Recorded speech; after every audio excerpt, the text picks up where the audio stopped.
Funding for Coastal Kingdom is provided by the ETV Endowment of South Carolina, which proudly supports this program. Through the generosity of our members and donors, the ETV Endowment has funded educational and entertaining programming like Coastal Kingdom for more than 40 years.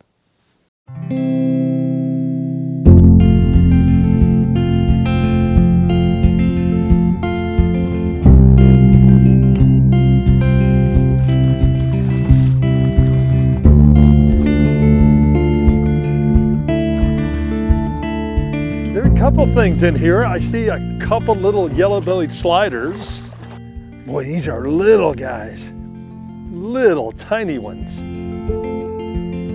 But there's something else in here, something really a little bit different. So set these guys back in for just a minute.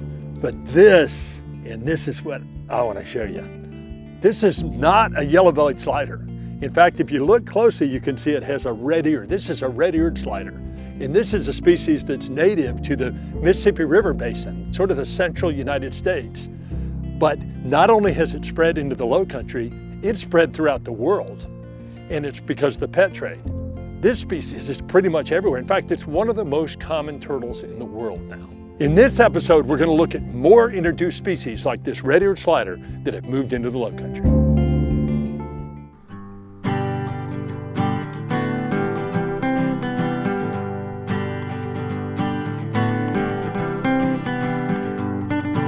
So look at that little guy. Okay, we got something big on. There we go. We've got the bird in. There's already a chick in there.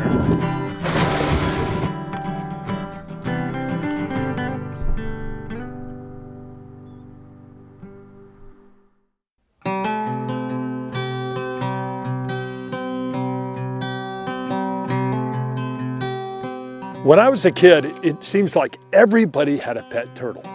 And they generally bought it at the pet store, and it was even smaller than these little guys. I mean, this big or so. And turtles are really cute. So this young turtle, in fact, we can look at it and tell it's about a year old or so. So this is probably last year's hatchling, but it has its head pulled all the way in, so you can't really see its head. But if you could, you'd see a big yellow blotch on the side of the head instead of that red ear that you see in the red-eared slider. So everybody wanted one as a pet. But the problem is, this species, the yellow-bellied slider, and the red-eared slider, the introduced one, they get much, much bigger. I mean, females get this big around. So people got tired of the pet. It got too big for the enclosure that they were keeping it in. And so they just took it out to a pond like this and let it go. And turtles live a long time. That's another reason why turtles don't make particularly good pets. Some species can live 40, 50, 60 years or more. Now the problem with that is if it was a turtle that was already here, that's bad enough. But if you start releasing species of turtles that don't naturally live there, they can become introduced and outcompete the native species. And that's what's happened with this red-eared slider. So this species, I mean, that's a pretty good sized turtle. It's not as big as a yellow-belly, but close. Well, so the first thing is, how do we know that this is a red-eared slider and not a yellow-belly? Well, obviously the red ear is one indication. I'm not gonna reach my hand in there. But there's also tons of pigment on the plastron, the lower part of the shell. So that's kind of a dead giveaway too. And there typically aren't spots right here. So let's take a closer look at this turtle. First of all, I can look at it and tell that it's a female.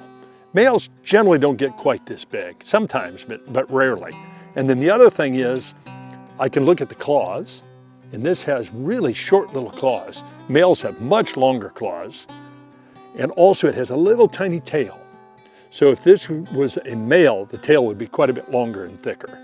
So these red-eared sliders, as I was saying, are introduced all over the world. I mean, they're almost everywhere that's warm enough to have them. And they usually end up in ponds like this, generally around people. And that makes sense because people, as I said, get tired of having them as pets and they go let them go and they survive. So there are laws now, so you can only have a turtle smaller than 4 inches if it's used for sort of educational or scientific purposes. So technically you can get a permit to have a red-eared slider, but they're not available just in the pet trade. These guys are established throughout much of the United States and, as I said, across the world. And the reality is they're not going anywhere. But what we can do is learn a lesson from these red-eared sliders and realize that if you get tired of a pet, you can't just take it out to the local pond and let it go.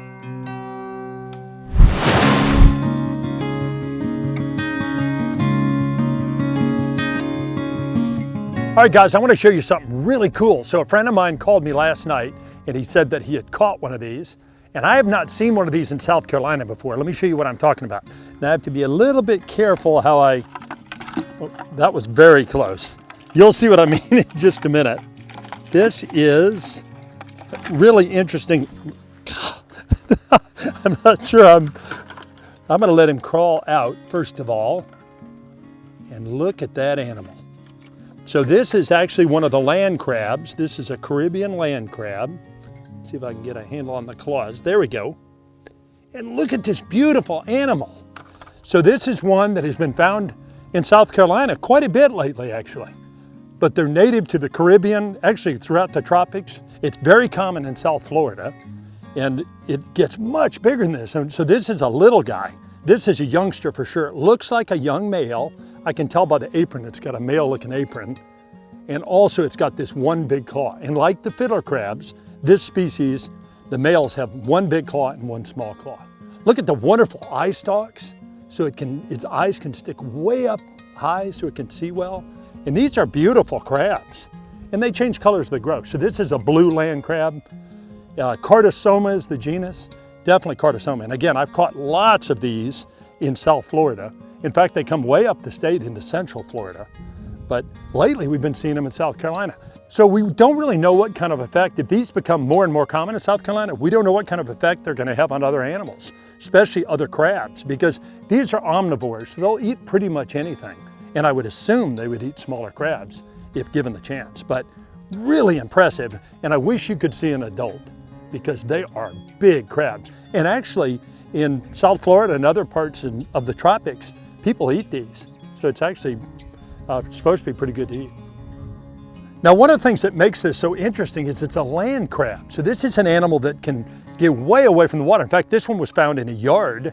I mean, pretty close to the marsh, but a ways away for sure. So they have modified gills that allow them to, as long as the gills stay wet, they can breathe oxygen, which is a really neat trick for a crab, for sure. Periodically, these things will dig down to the water table, which might be 3 meters. I mean, we're talking huge holes, and then they can get the gills wet and stay in the water for a while. Also, this crab is reliant on the ocean for reproduction. So in other words, it has to go back to the water to mate and lay its eggs.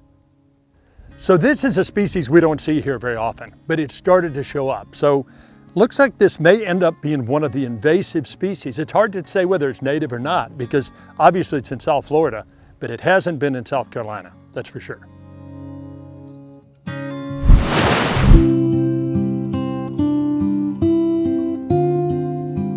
So if you look right here on the side of the building, you'll notice there's a ladybug.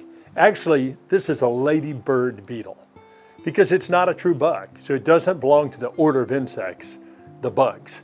It's a beetle. In fact, lots of insects are beetles. It's one of the largest orders of insects. And not only is this a ladybird beetle, it's hard to not call it ladybug. Now the way I know that this is the invasive one, the Asian one, is if you look closely on the pronotum, you'll notice that it makes kind of an M shape. And it's not evident on all these, but a lot of times you can see that. And there's actually a few of them around. This is one of the more spotted ones. So this isn't the only species. I mean, there's lots of different kinds. And this particular one is a multicolored one. So it can be heavily spotted or it can be relatively plain. But you pretty much always can see that M shape on the pronotum. So this is an introduced one, an invasive species that was brought into the United States specifically to kill aphids. Now, these beetles are particularly good at eating aphids. They're voracious predators, both as larvae and also as adults. The aphids can do some real damage to crops and all kinds of things. So a single beetle like this can eat lots of aphids in one sitting, partially because they're so small. The question is, are these dangerous? And the answer is probably not. They're probably relatively neutral. So they may outcompete our native species a little bit, but it's not like they're wreaking havoc and doing irreparable damage or anything like that. These beetles can protect themselves a couple different ways. They can kind of play dead and just become almost dormant. They also have that hard elytra covering, and that's actually, on beetles, one set of wings flies And then the elytra is that hard covering that covers up those wings. And it happens to be very thick and very protective. So they can just kind of pull their legs in and sit against a material like this, and that protects them. The other thing they can do is exude a substance that's somewhat toxic and foul.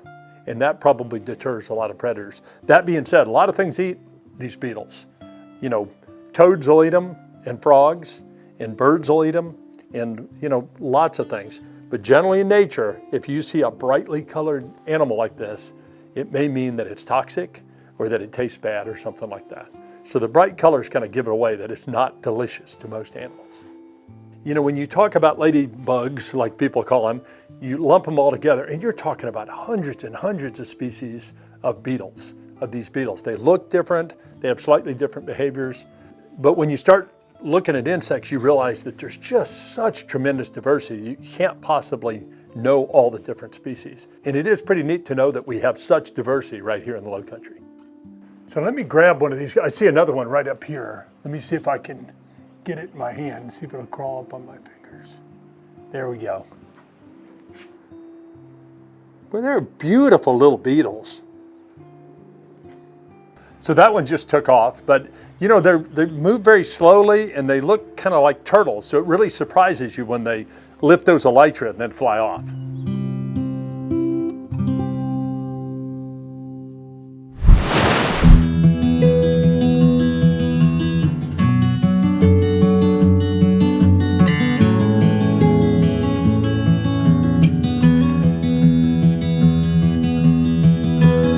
Today we get to spend the day with Lisa Kovalanchik, and she's the curator of the UGA Aquarium, and she's agreed to spend the day with us and show us the aquarium and talk a little bit about invasive species. Yeah, thanks for being here. Lisa, thanks for doing this. Of course. Lisa and I used to work together for a couple of years, so we're good friends. And boy, this is a beautiful facility. Thank you. So what is the mission of the aquarium here? Well, we're part of the University of Georgia Marine Extension and Georgia Sea Grant. So that means that we are actually part of the University of Georgia's Public Service and Outreach Unit. And we work to, encourage others to protect Georgia's coastline through education, research, and extension work.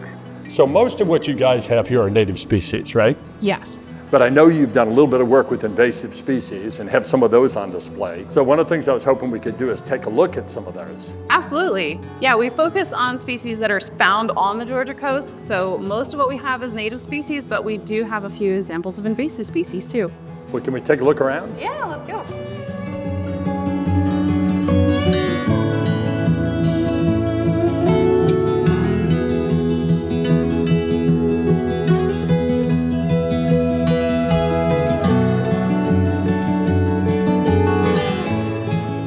Okay, so this is one of the things we came to see, right? Yes, absolutely. So these are lionfish. These are red lionfish. red lionfish. So is this typical size? Yeah, they grow to be, common size is what you see here, about up to 12 inches. I think maximum is about 15 inches total length. So the dorsal spines and the pelvic spines, or some of the pelvic spines, are what get you, right? Yeah, well, they're really known for being a venomous species. They're actually in the family of scorpion fishes. These guys have venomous spines on the dorsal fins, so the fins all along the top. The pelvic fins, which are the ones here, kind of the paired fins on the front of the body, and then also the anal fin has spines. So there's a lot of ways they can get you, right? Yes, exactly. Steer clear. And the sting is no joke, right? It's Correct. Really serious. Yes. So, it's going to cause localized, intense pain. But also stomach issues, headaches, maybe seizures, heart problems, blood pressure issues. So sounds awful. Yeah, steer clear. So, so where did these come from? I know they're introduced here, but where did they come from? How long have they been here? Well, they are an Indo-Pacific species, and that is their native range. But they were introduced, I believe, in the mid-1980s. But there's a couple theories about exactly how they were introduced to Atlantic waters. One being Hurricane Andrew, that probably released some from a home aquarium, but then also ballast water from ships, which can release larvae. So they've been here for a couple decades now. So these are common in the tropical fish trade, right? They are, yeah, very popular in aquariums. That's where actually they hold their most value. And so what's the threat to our native fishes? Well, there's a couple things. One being that these guys are really prolific breeders, so they can actually, in warm waters, they can breed every 4 days, and so the females would produce egg masses of 12,000 to 15,000 eggs. And that can happen every 4 days in some areas. So they're breeding really prolifically, but they also have no natural predators. And so when that happens, their populations can just grow unchecked. And then they're going to eat a lot of the fish. Exactly. So all those animals that are inhabiting, the rocky reefs, the coral reefs are, one, eating native species, small native species that can be really, commercially and recreationally important, or maybe are a threatened species, but then also they're out competing for food and for resources on the reef. One lionfish on a reef, study suggests that it can reduce native recruitment of the native species by 79%. So they can be really detrimental to the areas that they've been introduced to. So Lisa, these are beautiful fish. I just almost want to reach out and touch them. I know, yeah, don't do it. That'd be a bad idea. Because they are really beautiful. So we got a good look at them here, but can we kind of go behind the scenes and absolutely. get a better look at them? I can take you behind the scenes. We can take a look from the top of the tank, just get a different view. They'll probably come up and greet us there, so we'll get a nice close look at them. Sounds good.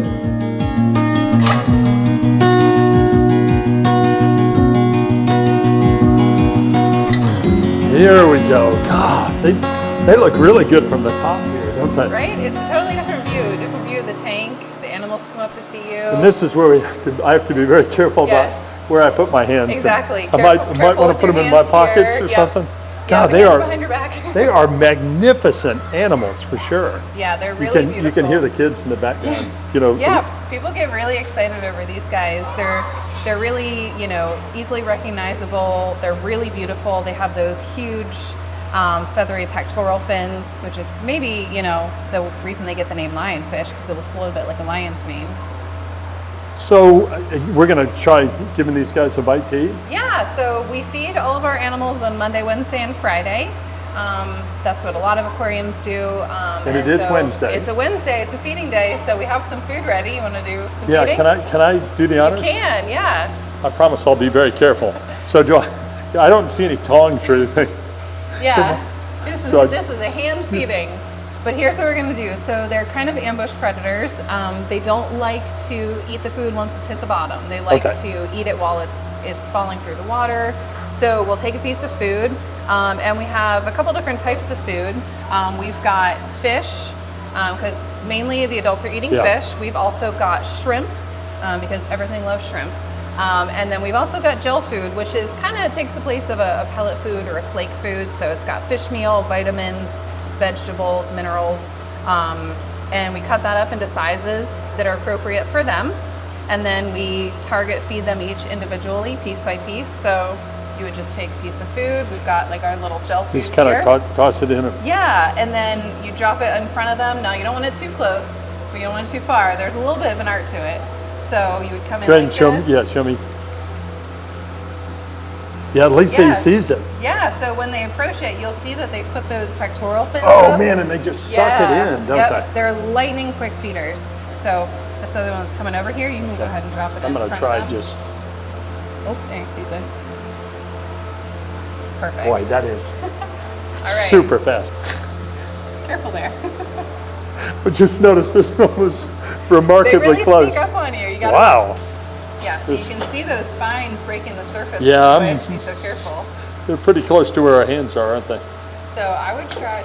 Oof. Wow. That was kind of exciting, wasn't it? It always is with you, Tony.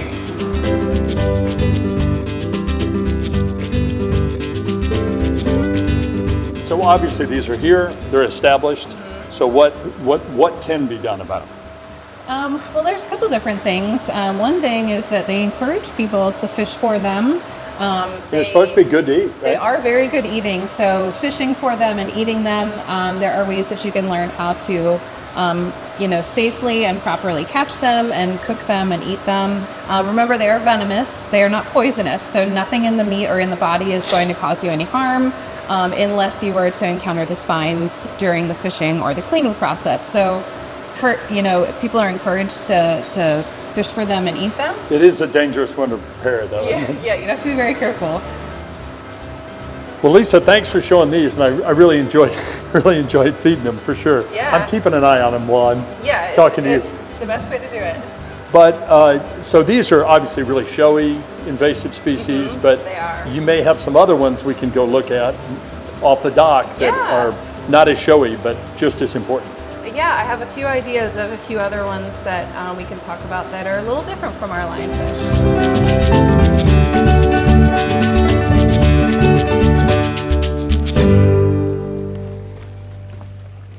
So this is part of your facility too, right? It is, yeah. We're located right here on the Skidaway River. We have a great nature trail, lots of maritime forest, but we're also right here on the river. So these are our docks with our small food. And so this is where one of those organisms is, right? Yeah, An so- invasive species. Yep. Let's see what we got. Oh yeah, there's all kinds of cool stuff Yeah. on here. It's a pretty long, I think these are big PVC pipes. You can Wow. look it up. Look at all the stuff on here. I see, look at the sea squirts. Yeah, I love the way they kind of squirt water. tons of sea squirts. There's water flying everywhere. Lots of barnacles. Lots of barnacles. Let's see, Sometimes you have to kind of pick through that, but then if you look kind of on the see inside, what you see. yeah. Oh, here's one here. So that's what we're looking for. That's a porcelain crab, right? Yeah. Is that the green one, do you think? We have to take a little bit of a closer look because they can be a little bit deceiving. But yeah, these are porcelain crabs. We have a few species of native porcelain crabs, but then we've also got one species, the green porcelain crab, that's an invasive. And we've definitely found them here before, but they can look really similar to the native species. So I think it's probably best if we take them back to the lab and we can just take a closer look in our scopes and see if we could get a positive identification on them. Well, I tell you what's interesting is this is a species that you would just never know was a problem. I mean, because they grow under docks, and you know, I've heard estimates of 20,000 animals per square meter.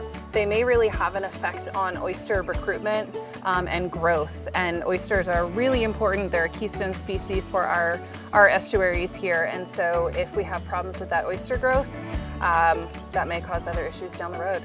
Yeah, and I think it's one of those things that it's hard to know what's really going on because you've got this micro community. Yeah, they're not something that you see all the time, but if you do any kind of, there are monitoring projects to look for these guys. But you would have to, you know, really kind of make a special effort to look for them and find them. They're not as obvious as other species like a lionfish would be on a reef. Well, I'll tell you what, I sure appreciate you spending the day with us and showing some of these invasives and also showing us a wonderful aquarium. Thank you guys are doing good work here for sure. Thank you. We're really excited to have you here today.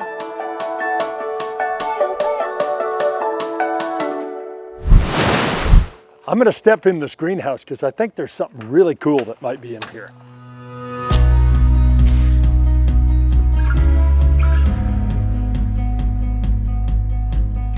Now, I'm not sure if there are any in here, but I've seen a couple of these guys in here before.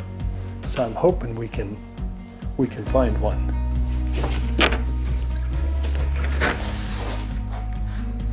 So this is what I was after, and I have to be really, really careful with the tail because the tails are super fragile.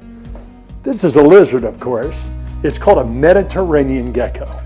And this is one that's native to the Mediterranean, but it has spread over much of the world, parts of Africa, all across the Caribbean. It's in a lot of places. And that's because this is a survivor.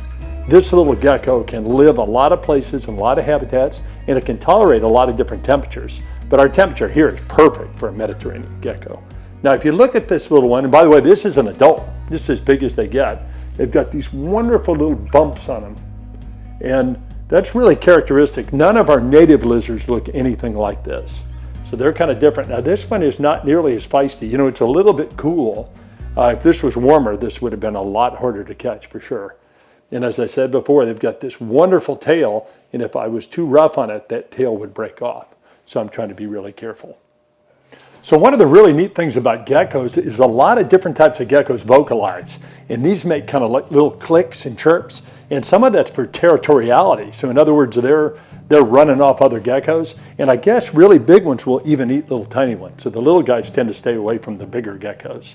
Now these eat a lot of different things, mostly things like roaches, moths, and stuff like that. And they're actually beneficial in that they eat some of the insects. Of course, they eat any insect, whether it be a beneficial species or a harmful species. So one of the things that's interesting about these as well is they're nocturnal. So you typically see them kind of on your front porch, running around the porch light, catching bugs.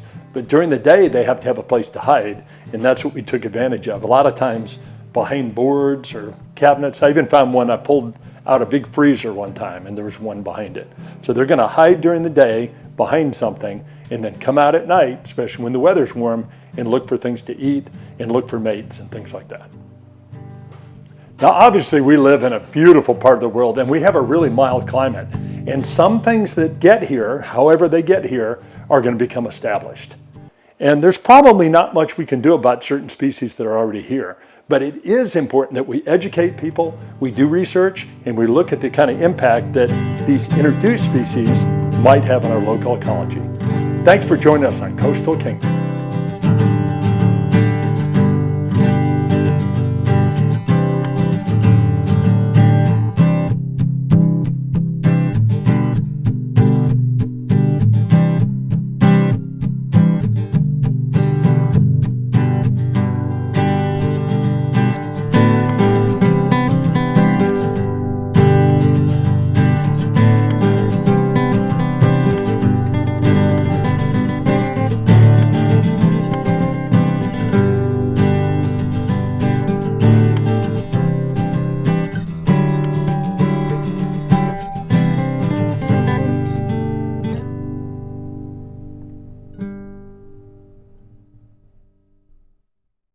Funding for Coastal Kingdom is provided by the ETV Endowment of South Carolina, which proudly supports this program.